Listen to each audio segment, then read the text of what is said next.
What's up, y'all? Alex Quin here, and you're listening to the Hustle Inspires Hustle podcast. Today's episode is a book review, and I've got the 22 Immutable Laws of Branding right here by Laura Ries and Laura Ries.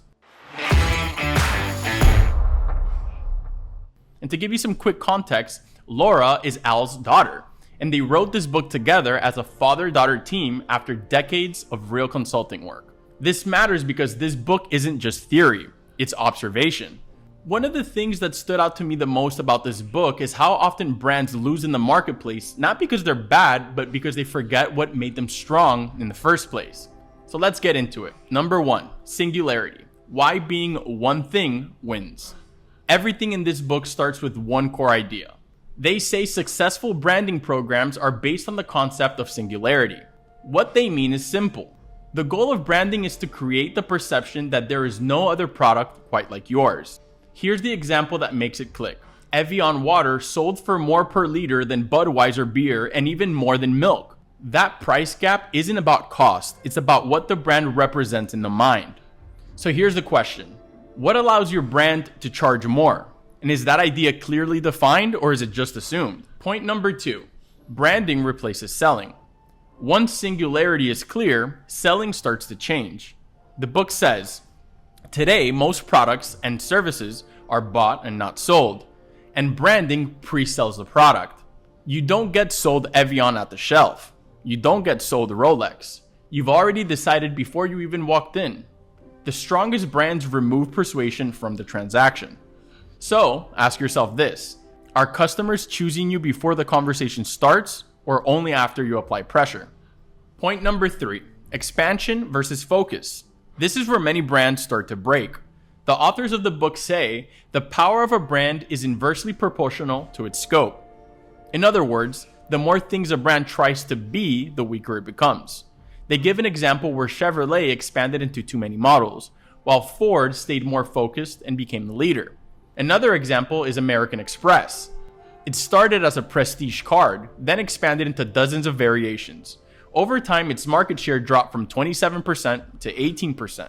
What the authors are trying to illustrate here is that expansion can increase short-term sales while quietly eroding meaning. So think about this. What have you added that may be weakening what your brand originally stood for? Now, point number 4 that really stood out to me about this book.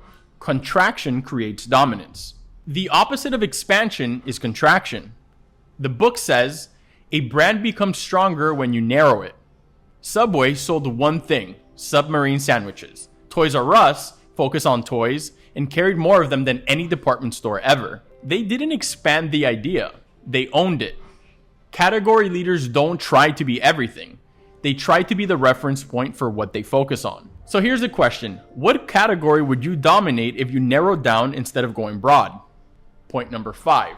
Publicity before advertising. In the 22 Immutable Laws of Branding, the authors say that the birth of a brand is achieved by publicity, not advertising. In the book, they give an example where Walmart was built through Sam Walton's visibility. Another example is how Starbucks grew without advertising earlier on. In the book, they mention that the media wants what's new, what's first, and what's different, not what's better. Advertising defends position, but publicity creates the position. So you have to ask yourself, if you stopped advertising tomorrow, what would people still talk about? Now, let's move on to point number 6, owning a word. This is one of the most actionable ideas in the whole book. A brand should strive to own a word in the mind of a consumer. Volvo, for example, owns the word safety. Mercedes owns the word prestige. Coca-Cola owns cola. Band-Aid owns the category itself.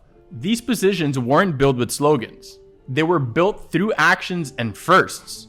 And if you don't own a word, you rent the attention. So what's the word you want people to be associated with when they think about your brand?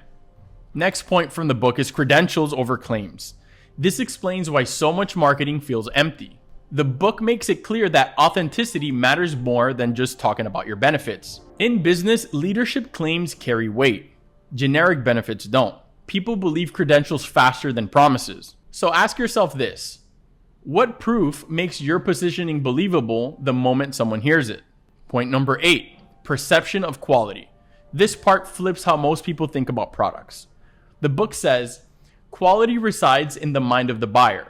Rolex isn't about timekeeping. and Mercedes is priced higher to signal prestige, and Haagen-Dazs added butterfat to justify premium pricing.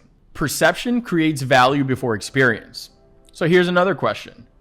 What justifies your price in the customer's mind? Point number 9. Your name carries everything. And this ties everything together. In this book, the authors say that the most important brand decision you'll ever make is what to name your product. For example, Lexus instead of Toyota, Amazon instead of books.com. Generic names fade, proper names stick. Your name becomes the mental shortcut people use to remember you.